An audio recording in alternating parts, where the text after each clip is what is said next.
नमस्कार मित्रांनो. डिजिटल क्युरिओसिटीच्या या सेशनमध्ये तुमचं खूप खूप स्वागत. हे आपलं आता तिसरं सेशन आहे आणि बरेचसे फीडबॅक असे होते की आपण थोडंसं ChatGPT विषयी बोलूया.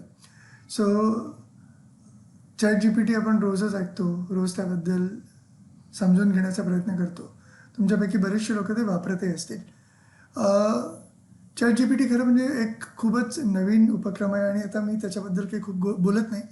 पण एक्झॅक्टली ते कसं वापरायचं ना, ते आपण थोडंसं अगदी थोडक्यात आज समजून घेऊया.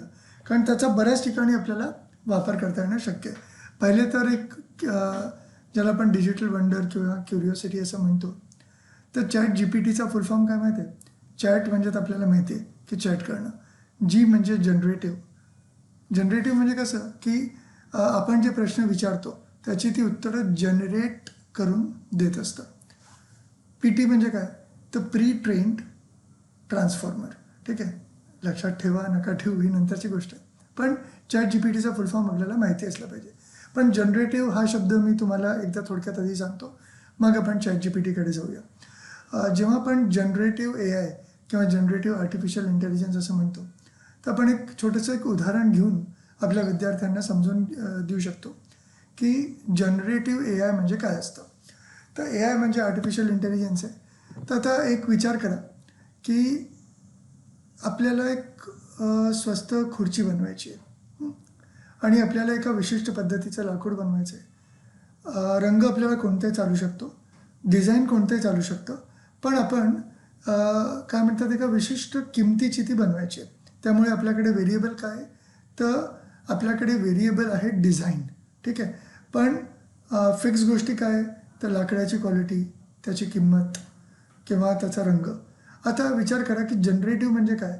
तर समजा आपण असा विचार केला की एखाद्या दिलेल्या लाकडाच्या क्वालिटीमध्ये किंवा त्या क्वालिटीमध्ये एका विशिष्ट रंगामध्ये एखाद्या व्यक्तीने विचार केला तर 1, 2, 3, 4 डिझाईन बनवू शकतो. पण जनरेटिव्ह काय करेल? तुम्ही समजा ते फीड दिलं की मला या प्राईस रेंजची, या किमतीची, या रंगाची, या लाकडाच्या क्वालिटीची खुर्ची हवी आहे. तर जनरेटिव्ह AI काय करेल? Millions and millions of designs आपल्याला जनरेट करून देईल आणि हे डिझाईन्स इतके असतील की मग आपण त्याच्यामधनं चूज करू शकतो. तर हे जनरेशनचं पॉवर AIमध्ये असतं. तर ChatGPT खरं म्हणजे याच पद्धतीने ट्रेंड आहे की तुम्ही त्याला चॅटच्या माध्यमाने एखादा प्रश्न विचारा, तुम्ही त्याला नीट. त्यामुळे याच्यामुळे काय झालं, हे जे आत्ता आपण दिलं होतं ना की लाकडाची ही क्वालिटी, रंग हा, हे खरं म्हणजे एका पद्धतीचे प्रॉम्प्ट होते. प्रॉम्प्ट म्हणजे आपण काय इनपुट दिलं तर आपल्याला काय आउटपुट मिळतं. त्यामुळे की ChatGPTचा वापर करून आपण छोटे सॉफ्टवेअरचे कोड, आपल्या सेंटरचंच उदाहरण घ्या. समजा आपल्याला एखाद्या प्रिन्सिपल सरांना आपल्या इथे एखादा चांगला इव्हेंट घ्यायचा आहे, मराठीमध्ये पत्र लिहायचं आहे, तर तुम्ही एक प्रॉम्प्ट दिला की मला या विशिष्ट शाळेच्या प्रिन्सिपलांना बोलवण्याकरता मला मराठीमध्ये एक चांगलं पत्र ड्राफ्ट करून द्या की ज्याच्यामध्ये मी लेटेस्ट नॅशनल एज्युकेशन पॉलिसीविषयी काहीतरी बोलणार आहे. ChatGPT तुम्हाला एक सुंदर पत्र मराठीमध्ये तयार करून देईल. ते व्हर्जन 1 असेल.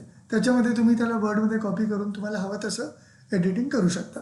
So this is like a generative. तुम्ही त्याला असं म्हटलं की नाही मला हे नाही आवडलं, दुसरं जनरेट करून दे, तो बरोबर दुसरे सेंटेन्सेस रिफ्रेश करून रिजनरेट करून देईल आणि तो तुम्हाला इतके वेगवेगळे व्हेरियंट तयार करून देईल की शेवटी आपलं काम वाचतं आणि आपण असे वेगवेगळे जनरेशन किंवा जनरेटिव्ह AIचा वापर करून आपण वेगवेगळे पत्र तयार करू शकतो, आपल्याकरता चांगल्या ओळी तयार करू शकतो, आपल्याकरता चांगल्या मार्केटिंग मटेरियल तयार करू शकतो, स्क्रिप्ट तयार करू शकतो. तर याला ChatGPT असं म्हणतात. समजा आता तुम्ही बघितलं तर साधारणतः आपण बऱ्याच वेळेला ChatGPT वापरलं असेल, पण समजा आपण कम्प्युटरवरती वापरत असू तर chat.openai.com तुम्ही स्क्रीनवरती बघा, असं आपण इथे टाईप केलं. जेव्हा तुम्ही टाईप करता तेव्हा पहिलीची लिंक येते ChatGPTची, chat.openai.com. इथे तुम्ही क्लिक करा, लॉग इन करा. लॉग इन करत असताना तुम्ही तुमच्या गुगलनी किंवा मायक्रोसॉफ्टचं अकाउंट असेल तर ते, किंवा सध्या बऱ्याच लोकांकडे ॲपलचं अकाउंट असतं, त्याने तुम्ही लॉग इन करू शकता. तिथे तुम्ही काय त्यांचे सिक्युरिटीचे डिटेल्स आहेत ते टाकून तुम्ही लॉग इन करा. मग तुमच्यासमोर अशा पद्धतीची एक स्क्रीन येते. या स्क्रीनमध्ये तुम्ही खाली बघाल तर इथे आता तुम्ही ChatGPTशी बोलू म्हणजे तुम्ही चॅट करू शकता आणि मग ते करत असताना समजा आता आपण सगळेच एज्युकेशन क्षेत्रामध्ये काम करतो. तुम्ही एक वाक्य टाका की मला आज भारतामध्ये एकंदर एज्युकेशनचं म्हणजे किंवा तुम्ही असंही विचारू शकता हां की समजा तुम्ही कोल्हापूरला राहता, तुम्ही सांगलीत राहता, तुम्ही गोंदियाला राहता, तुम्ही रत्नागिरीत आहात, तर तुम्ही एक वाक्य की रत्नागिरीमध्ये गव्हर्मेंट कॉलेजेस किती आहेत तो त्याची यादी देईल. तुम्हाला एखाद्यांना पत्र लिहायचं आहे, तुम्ही पत्र लिहू शकता. एकंदर परिस्थिती काय असं विचारलं तर छान तुम्हाला त्याचं उत्तर मिळतं. आता बघा, इथे मी विचारलं तर मला एक व्यवस्थित पत्र मिळालं. मी ते मराठीमध्येही टाईप करू शकतो आणि मराठीमध्ये मला त्याचं उत्तर मिळेल. तुम्ही मुलांना शिकण्याकरता एखादी सुंदर कविता बनवून घेऊ शकता. तुम्ही त्याला असं प्रॉम्प्ट देऊ शकता की मला एक सुंदर कविता पावसावरती हवी आहे, मला एक सुंदर कविता उन्हावरती हवी आहे, मला एक सुंदर कविता कम्प्युटरवर हवी आहे. त्यामुळे असे विविध गोष्टींचा वापर करून तुम्ही आणि जो काही मेसेज जो काही आपण टाईप करतो त्याला खरं म्हणजे प्रॉम्प्ट असं म्हटलं जातं.